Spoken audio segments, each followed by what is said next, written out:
Pred nami je zbir, ki pravzaprav udejanja to, k čemur smo se namenili že kakšno dobro leto in pol, skoraj da 2 nazaj, da tisto osnovno idejo častnega razsodišča, predvsem pa izhodišč, ki so tudi v znanstveni akademski skupnosti usklajena, preoblikujemo na način, da najde svojo pot tudi v zakonodajno podlago.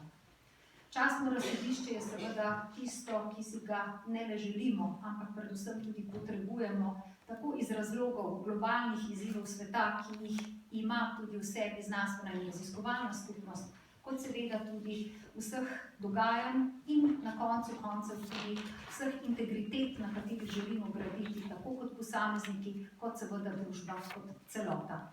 Znanstveno-akademska skupnost, raziskovalna skupnost pa je seveda tista, ki mora na tem temeljiti še posebej. Gre za resnico in gre seveda za resnicoljubnost v človeškem pomenu besede.